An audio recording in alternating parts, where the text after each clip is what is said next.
Olá, eu sou a Ana e hoje vou falar sobre o livro Relatos de um Peregrino Russo ao seu Pai Espiritual. A edição que eu tenho é da Paulinas e é uma quarta edição de 2021. A primeira vez que o livro foi lançado foi em 1870 e o autor é anónimo. Este livro foi traduzido do russo, a sua língua original, por Maria Teresa Ferreira. Primeiro vou-vos mostrar como está dividido o livro. Portanto, aqui no final temos o índice. O livro está dividido em duas partes, mas depois cada parte está subdividida. Então, primeiro, antes de começarmos pela primeira parte, há uma apresentação desta edição portuguesa, há uma introdução. Na primeira parte temos um primeiro relato. Portanto, isto é o peregrino que fala connosco sobre a sua viagem geográfica e espiritual. Então, temos um primeiro relato, aprendizagem da oração permanente, temos um segundo relato, a caminho da Sibéria, um terceiro relato, origem e identidade do peregrino. Quarto relato, com Jerusalém no pensamento. Portanto, ele está a caminho de Jerusalém, ou com essa ideia. E depois há aqui um segmento que parece que é um livro diferente dentro deste livro. Então, há uma separação clara e começamos num capítulo que se intitula Três chaves dedicadas ao acervo da oração interior adquiridas nas riquezas espirituais dos Santos Padres. A primeira chave, a segunda chave, a terceira chave. Este é o meu gato, claro. Está muito falador. Os ensinamentos dos Santos Padres sobre a oração interior do coração e depois são vários sermões de padres, de diversos padres. Eu penso que serão quase todos padres, santos padres, portanto, do início do cristianismo ou da Igreja primitiva, não sei se posso dizer assim. Portanto, eram padres que depois foram canonizados, se tornaram santos. E depois tem uns códigos das lições dos Santos Padres. Portanto, aqui a meio, isto aqui é um livro assim convencional, o peregrino está a falar na primeira pessoa sobre as suas peregrinações, sobre a sua busca pela oração permanente. E, entretanto, aqui a meio, e eu devo dizer que eu estranhei assim um bocadinho isto a meio do livro, aparecem então estas tais três chaves dedicadas ao acervo da oração interior, etc, etc. E depois vamos continuando por aqui afora e depois vamos para os ensinamentos dos Santos Padres, portanto são os vários ensinamentos destes vários padres. Temos imagens de alguns destes Santos Padres que eu presumo que sejam fotografias de ícones. Portanto, isto estamos a falar da Igreja Ortodoxa. Este aqui, por exemplo, é São Simeão, o Novo Teólogo. Mas existem aqui muitas imagens. E depois continuamos por aqui afora até chegar ao código, desculpem, das lições dos Santos Padres, que é uma espécie de resumo, ponto por ponto, daquilo que se deve ter em atenção quando se quer entrar na oração. Portanto, eis a forma de realizar a oração e as condições do seu sucesso, e tem aqui assim uma listagem. E depois retomamos os relatos. Entramos na segunda parte e passamos então para o quinto relato. Portanto, há aqui uma espécie de interrupção que eu achei interessante. E depois é isso, ao longo do livro vamos vendo aqui fotocópias. Isto é um ícone, da Mãe de Deus, um ícone de São Basílio o Grande, e eles representam todos, daquilo que eu entendi, Santos Padres. Portanto, bem-aventurado Paísio Velichkovsky. Aqui. Pronto, enfim, e aqui outros também para o início. Eu vou ler aqui as badanas, muito rapidamente, do livro, porque ajuda a fazer um enquadramento, um pequeno enquadramento. É claro que depois, lendo a introdução, etc., esse enquadramento está feito mais ao pormenor, mas eu acho que as badanas fazem-se um resumo bom. O cristianismo, nos seus primórdios, como referiu o Papa João Paulo II, respirava a dois pulmões, Igreja do Oriente e Igreja do Ocidente. E a tradição oriental, até hoje, testemunha as riquezas dessa Igreja indivisa. É por isso uma experiência enriquecedora e estimulante adentrar o mundo da espiritualidade ortodoxa através da reflexão destes relatos de um peregrino russo ao seu pai espiritual, considerado um dos seus melhores manuais de meditação. As descrições e as narrações que os relatos contêm mergulham-nos na vastidão geográfica e cultura milenar da Rússia, nas suas tradições de acolhimento simples e caloroso e na inquieta e intensa busca espiritual. O peregrino partilha com o leitor o seu desassossego pela experiência de Deus, descrevendo as suas itinerantes errâncias, sempre na procura de um aconselhamento que lhe permita alcançar o perfeito conhecimento da oração contínua. e através da qual consiga a proximidade ao Deus vivo.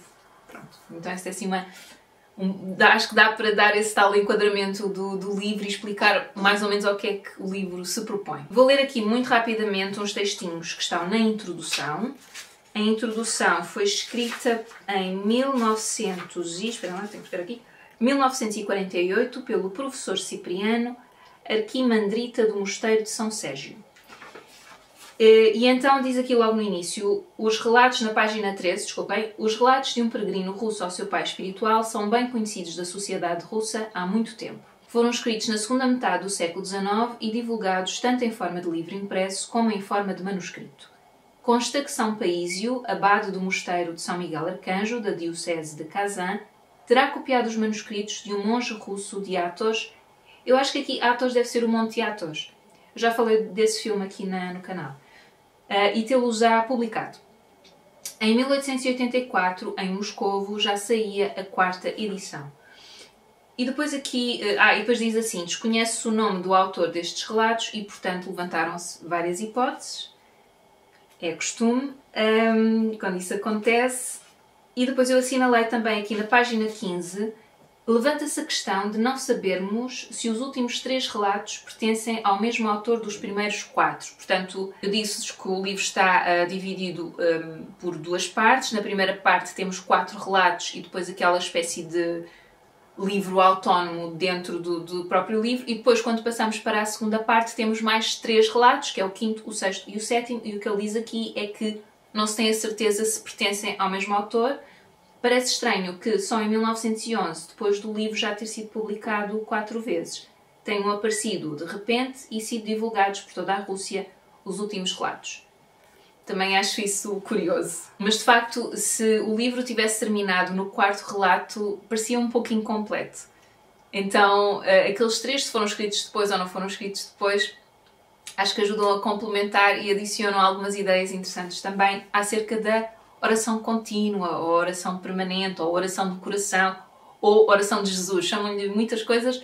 Há um bocadinho, algumas diferenças entre umas e outras, mas eu penso que o objetivo é sempre o mesmo. E depois, para terminar, vou só ler aqui este pequenino texto na contracapa, porque é um autorretrato do peregrino russo na página 25. Portanto, ele está a falar de si, o livro é escrito na primeira pessoa. Ele diz: Eu, pela graça de Deus, sou homem e cristão. Pelas ações sou um grande pecador, por estado sou peregrino sem lar, da mais baixa condição, vagueando de lugar em lugar. De meus bens trago às costas um saco de pão seco e enfiada na camisa, junto ao peito, a Bíblia. Nada mais tenho. Pronto, como eu estava a dizer, este livro é escrito na sua maioria na primeira pessoa, portanto é o peregrino que fala connosco da sua, lá está, viagem geográfica e espiritual. A dada altura o peregrino não anda só com uma Bíblia. Eu agora não sei se é logo no início, mas ele arranja uma filocália. Então, eu vou-vos ler o que é uma filocália. Filocália quer dizer, em grego antigo, amor pelo belo ou a beleza. E é uma coleção de textos escritos entre os séculos IV e XV por mestres espirituais da tradição espiritual mística de algumas igrejas cristãs, sobretudo ortodoxas. Pronto. E então ele anda com estes 2 livros. Existe uma tradução para português, se calhar existem mais, mas eu encontrei uma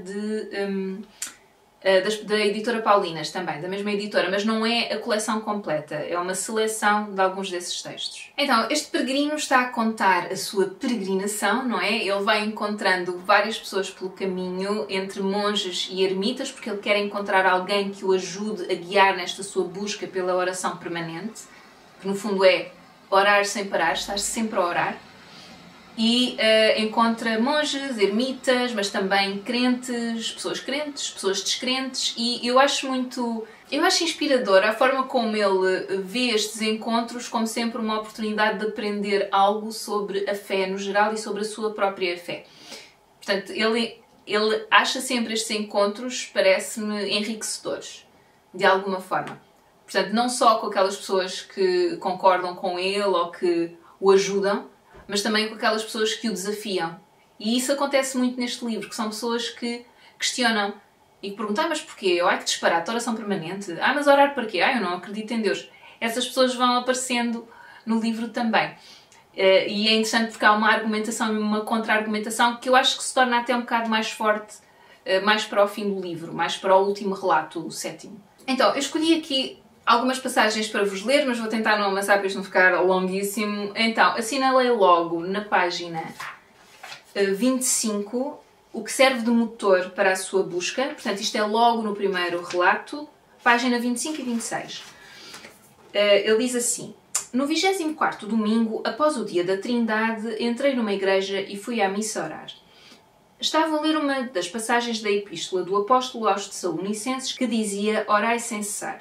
Estas palavras fixaram-se no meu cérebro e comecei a pensar: como podemos nós orar sem cessar se precisamos de ter outras ocupações para assegurarmos a nossa sobrevivência? Consultei a Bíblia e vi com os meus próprios olhos aquilo que acabara de ouvir. Exatamente.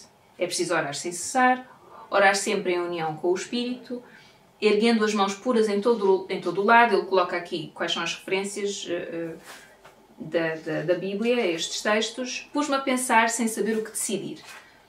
Que fazer, pensei eu? Onde encontrar alguém que me explique tudo isto? Vou andar pelas igrejas onde há pregadores famosos e, quem sabe, aí ouvirei algo mais compreensível.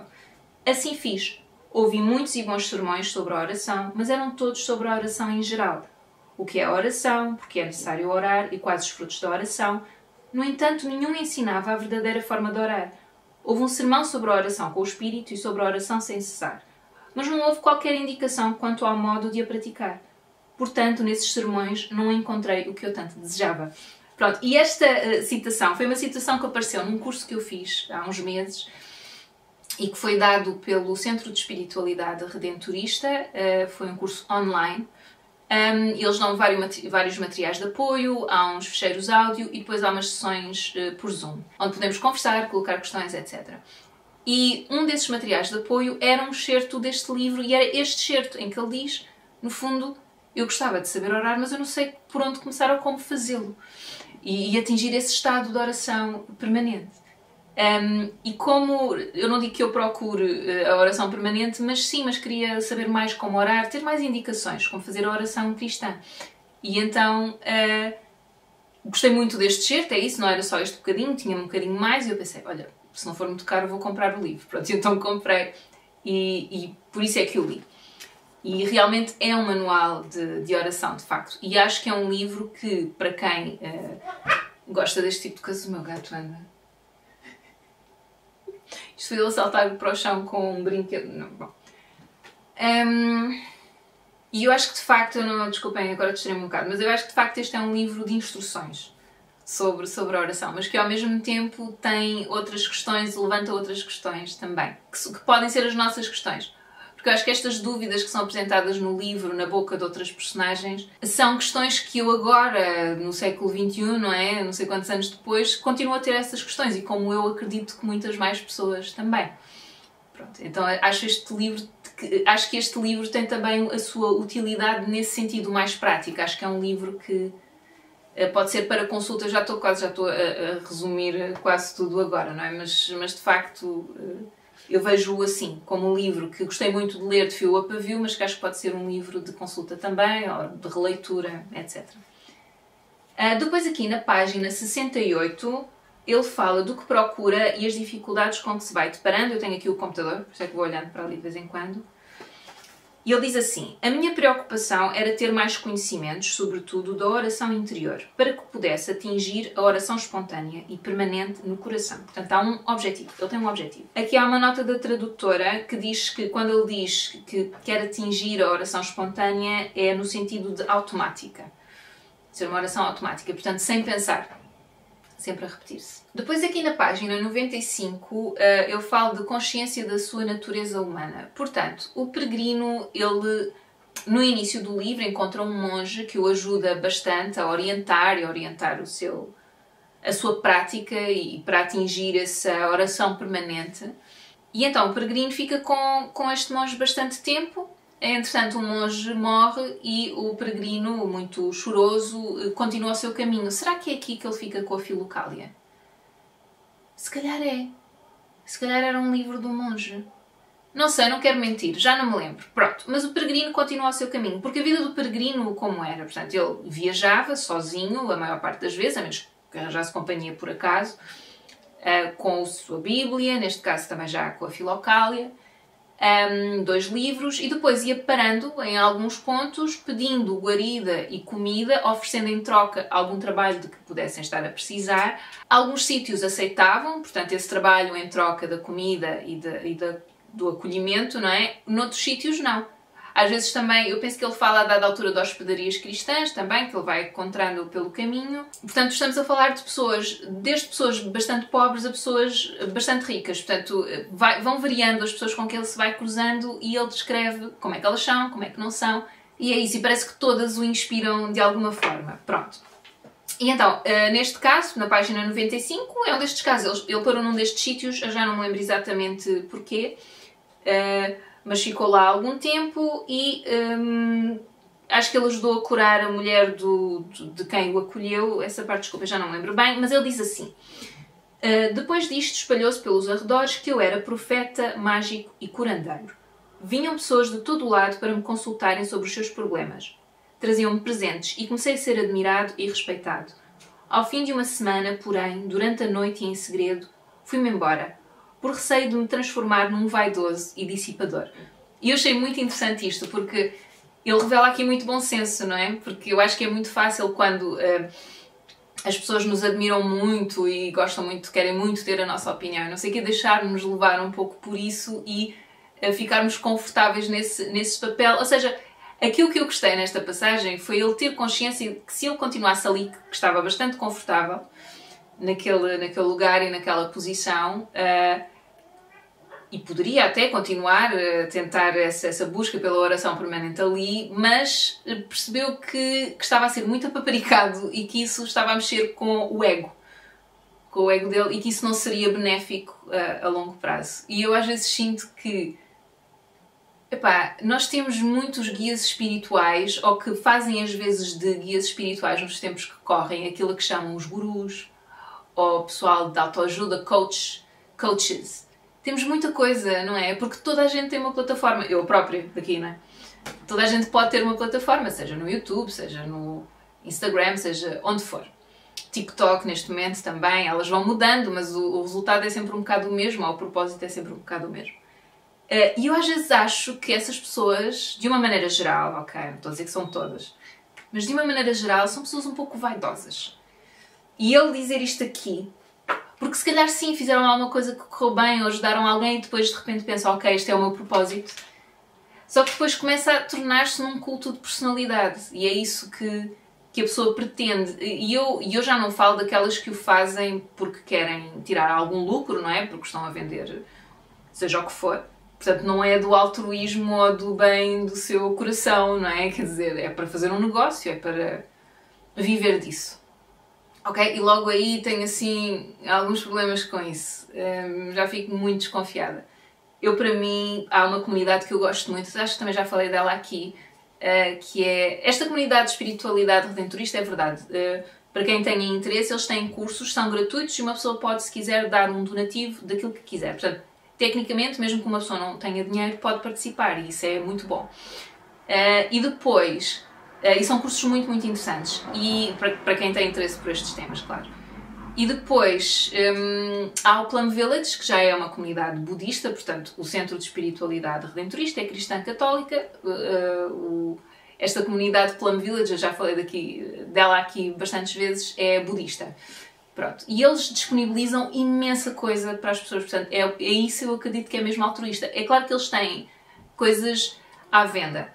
Sim, têm uns retiros, têm umas coisas que se uma pessoa quiser fazer tem que pagar, sim. Mas também disponibilizam muita coisa gratuitamente, não só no site, como no YouTube. Pronto, para quem tenha facilidade com o inglês.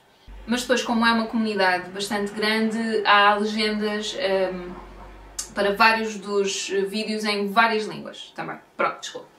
Distraí-me aqui um pouco, mas sim, mas suscitou-me estas questões porque é uma coisa que eu vejo muito, não é? Tu podes ter alguém a ensinar, sim, mas primeiro tem que te ser solicitado, eu acho.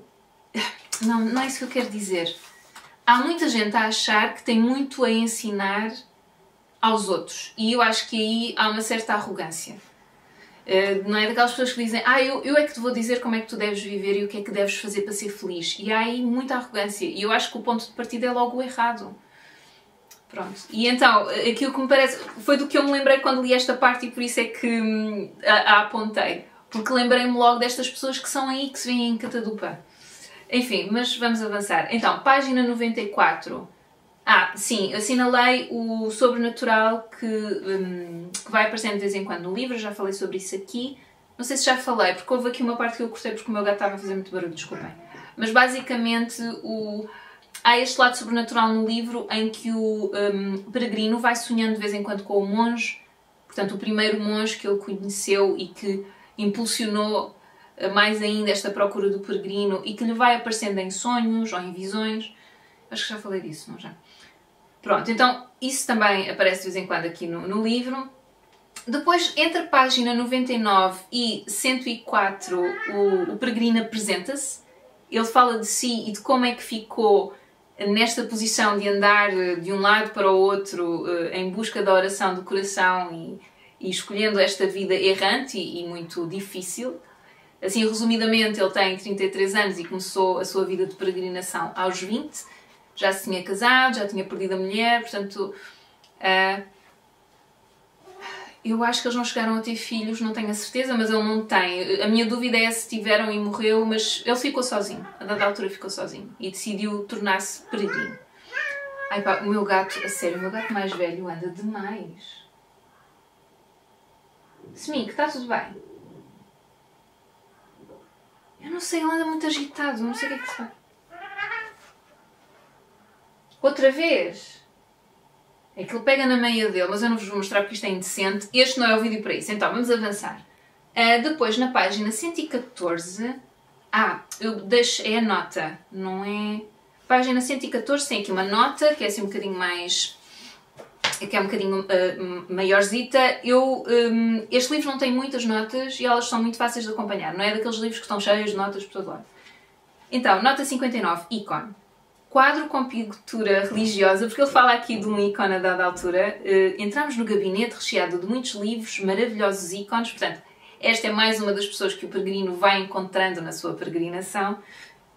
E ela põe aqui a descrição do ícone. É um quadro com pintura religiosa, particularmente venerado na Igreja Ortodoxa. A sua pintura, trabalho curado de monges, reveste-se de exigentes particularidades, cujas regras de composição foram estabelecidas em concílios entre os séculos 7 e 8, sendo fruto de profundas leituras espirituais, de meditação e de ascese. Muitos dos padres consideram-no um meio privilegiado para a meditação e para a oração. São Basílio afirma: tudo o que a palavra diz, através do ouvido, comunica o ícone no silêncio da sua exposição. Pronto, achei uma descrição muito bonita. Para quem gosta de ícones, eu também acho os ícones muito bonitos, essas representações religiosas. É verdade que o livro tem também. Por aqui, apesar de estarem a preto e branco, as cores também são muito importantes na simbologia dos ícones. A cor, o que é que está representado e onde é que está no ícone. Este aqui eu já mostrei. É porque eu comecei este vídeo, hoje é dia, eu nem disse, hoje é dia 10 de fevereiro, depois do almoço. E eu comecei a filmar este vídeo antes do almoço, só que tive que parar. Porque não ia conseguir, então comecei agora a filmá-lo novamente. E quando é assim, eu às vezes fico um pouco baralhada. Eu já disse isto agora, já disse no outro, mas pronto, estou a mostrar outra vez, não interessa. Portanto, temos aqui fotocópias. Se já mostrei, mostro outra vez. De vários ícones de santos e de outras figuras religiosas. Santos e padres, santos padres. Que eu acho que se chamam, é isso, padres que foram santos. Ou que foram canonizados, que se tornaram santos e que eram dos primeiros padres da igreja. Lá está. Já, se calhar estou-me a repetir, desculpem. Vamos avançar. Página 119 a 20.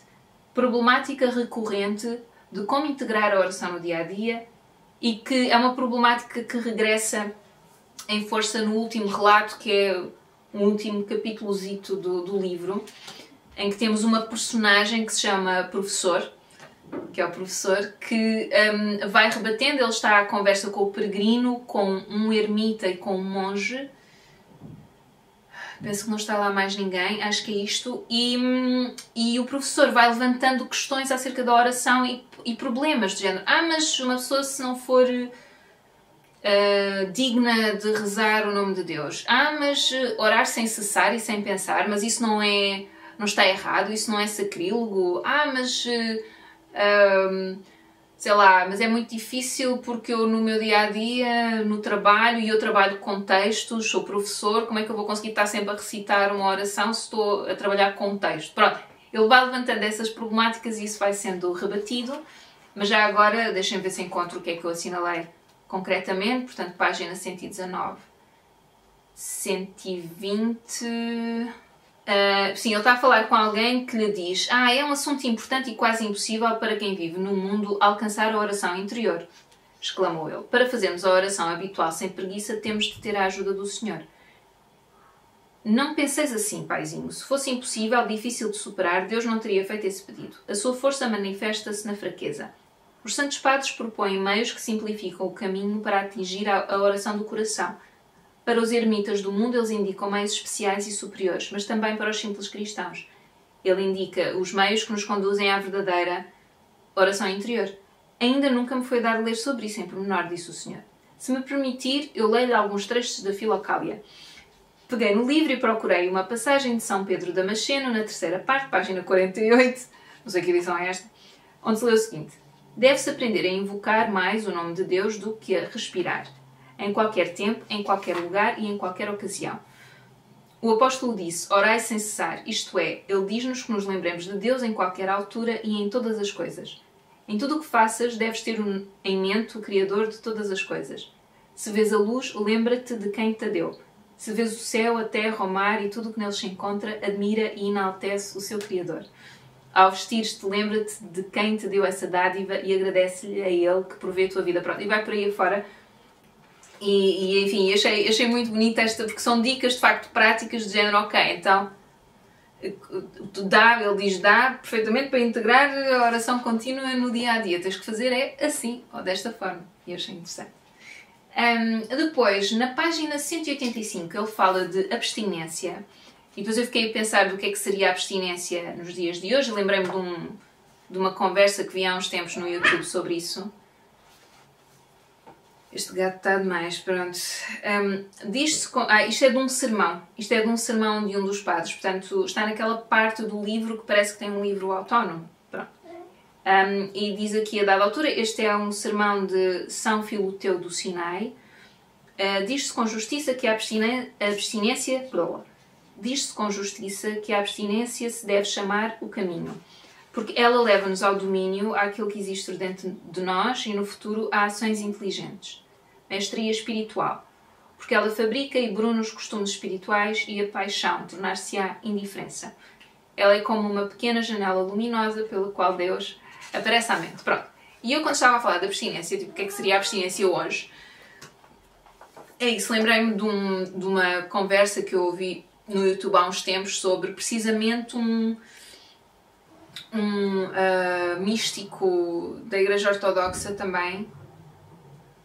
Não me estou a lembrar do nome, mas eu acho que ele também aparece na Filocália. E então, em que a pessoa que estava a falar, que foi convidado para esta conversa, é um padre jesuíta, também não me estou a lembrar do nome dele, desculpem lá, e ele diz a dada altura que a abstinência agora seria com o excesso de comida, portanto, abster-te de, sei lá, comer muito, abster-te de doces ou de coisas muito gordurosas, assim, a toda a hora em momento, abster-te do telemóvel, ou da televisão, ou de estar sempre...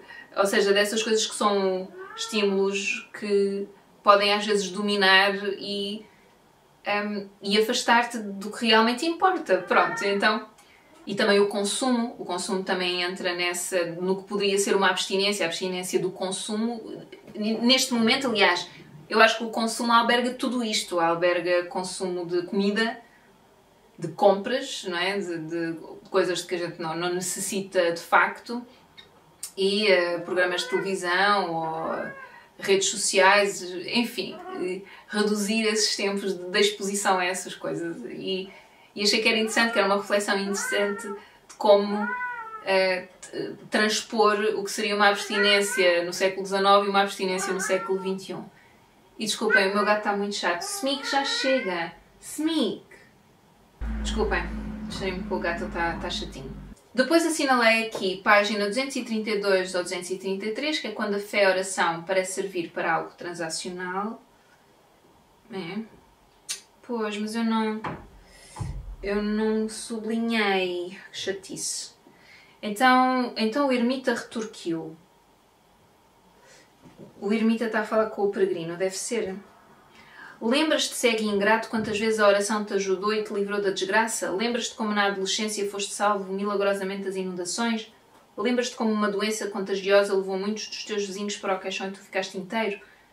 Lembras-te como caíste da carroça com o teu camarada, ele partiu as pernas e a ti nada te aconteceu?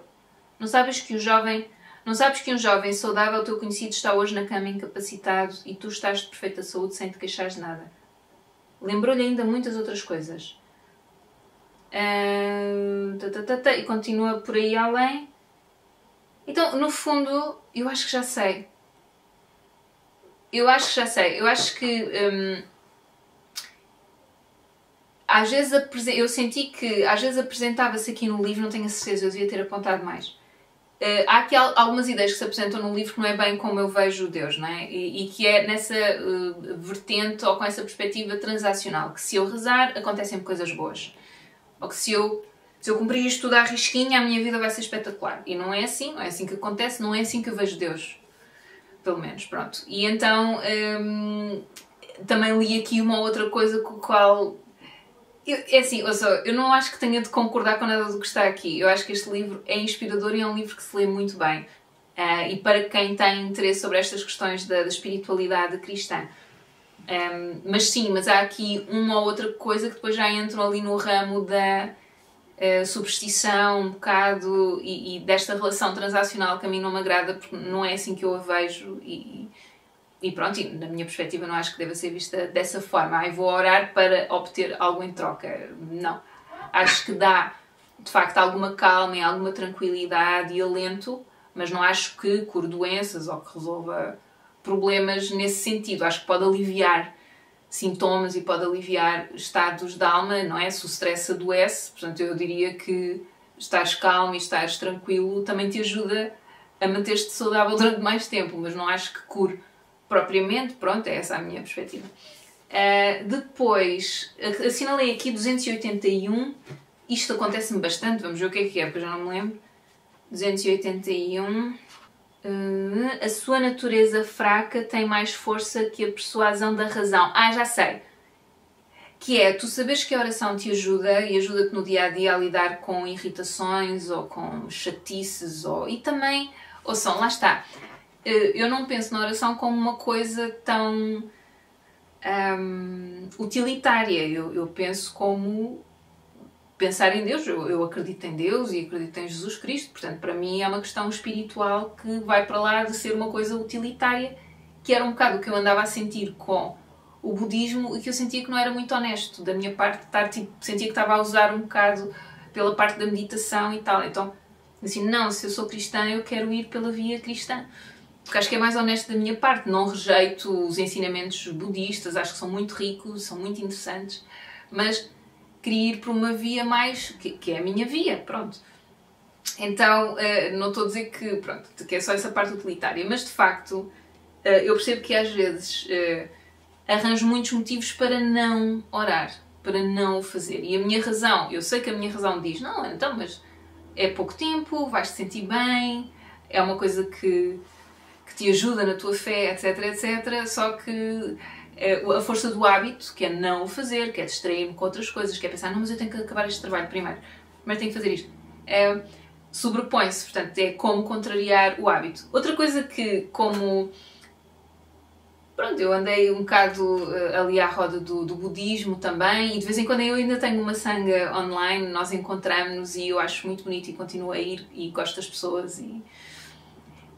Tem bastantes pontos em comum com a meditação cristã. Mesmo quando ele aqui, a dada altura, estava a falar de vais-te vestir, pensas em Deus. Olhas para o céu e pensas, Deus criou isto. Vai muito no sentido do... Porque o Thich Nhat Hanh, que é o monge budista, o monge zen budista que criou a comunidade do Plum Village, e ele dizia isso muitas vezes, que é o reino dos céus é aqui e agora. Pronto, ele dizia isso, e é assim que eu vejo também. E depois dizia do género, olhas para o sol e pensas, o sol que está tudo interligado, etc. E ele às vezes também usava a palavra Deus, mas eu percebi em algumas conversas que era para comunicar com quem estava, porque desculpem, estou-me a distrair muito, estou-me a entaramelar toda. Muitos dos retiros que ele fazia em Plum Village, e que ainda se fazem, aliás, no Plum Village, ele já faleceu, mas eles continuam, a comunidade continua viva, portanto continuam a fazer esses retiros lá, e muitas das pessoas que vão ao Plum Village não são budistas. Podem ser ateias, podem ser cristãs. Eu depois percebi que ele teria bastantes pessoas cristãs, porque muitas vezes falava usando essas palavras que são do vocabulário cristão, não é? E ele também tem um livro muito bonito, eu falei já aqui no canal desse livro, que é o Buda Vivo, Cristo Vivo, mas ele recebe pessoas, muçulmanos, portanto recebe pessoas de várias denominações religiosas. Então é uma prática que é muito inclusiva. E eu acho isso muito bonito e acho que esse deveria ser o futuro das religiões, essa relação umas com as outras sem tentar impor nada umas às outras. Portanto, é claro que há uma crença base, mas eu gosto mais daquela crença gentil que ele às vezes até dizia, olhem, nesta meditação às vezes aparece a palavra Buda, porque são meditações com palavra, algumas delas, outras podem ser silenciosas, mas muitas são com a palavra. Às vezes aparece a palavra Buda, vocês podem substituir mentalmente por outra palavra que vos deixe mais confortáveis. Pode ser Deus, pode ser natureza, pode ser outra coisa qualquer, no fundo. E eu acho isso bonito. E pronto, e acho inspirador. Enfim, mas vamos avançar se calhar também. Portanto, sim, eu parei aqui na página 281 porque percebo que às vezes o hábito me impede, é mais uma questão de hábito, de autossabotagem. De não vou fazer porque não sei o quê, mesmo sabendo eu racionalmente que não me tira muito tempo e que eu quero realmente fazer, porque é que eu me estou a autossabotar, não sei. E depois na página 322... assinalei o ermita. Ok, então, na página 322 nós já estamos mesmo a chegar ao final do livro e nesta fase do livro instalou-se uma conversa, eu ia dizer discussão, mas é uma coisa muito pacífica até, entre o professor, o ermita, um monge e o peregrino. Mas quem vai respondendo ao professor é sobretudo o ermita e o monge. Portanto, o professor é um homem que o peregrino encontrou numa das suas caminhadas. Eles perceberam que iam os dois mais ou menos no mesmo sentido. O professor também está a tentar alcançar essa oração interior. Mas aqui nesta conversa com este ermita e este monge que eles conhecem a dada altura, já não sei se é numa hospedaria ou se é em casa de alguém que os acolheu, o professor começa a colocar várias questões porque são dificuldades que ele está a sentir na sua prática. E algumas são questões bastante difíceis e a forma como ele as coloca às vezes até parecem um bocado de acusações. Mas isto não serve para nada, mas isto serve para quê? Mas uma pessoa não digna não deve, por aí além. E o ermita ou o monge vão-lhe respondendo. E a dada altura ele fala do ermita. Portanto, o professor diz que o ermita não traz benefício à sociedade, porque está lá isolado numa caverna ou num sítio qualquer, o que é que ele faz pelo mundo? E eu achei muito bonita a resposta do ermita. E eu vejo isto também, quer dizer, ele diz assim, isto é um discurso um bocadinho maior do que isto, mas eu vou só ler esta parte que assinalei, que é: o homem simples, ao ouvir falar do devoto ermita ou ao passar junto ao local da sua reclusão, sente um estímulo para a vida religiosa, lembra-se de como o homem deve viver na terra e de como é fácil voltar ao estado contemplativo, tal como quando saiu das mãos do Criador. O ermita ensina com o seu próprio silêncio, pratica o bem com a sua vida, moraliza e persuade na procura de Deus. Pronto. E eu achei isto bonito porque eu acho que todos nós já tivemos essa experiência de nos cruzarmos com alguém que nos inspira a sermos melhores de alguma forma. Não estou só a falar de vida religiosa, estou a falar de muitas outras áreas da nossa vida.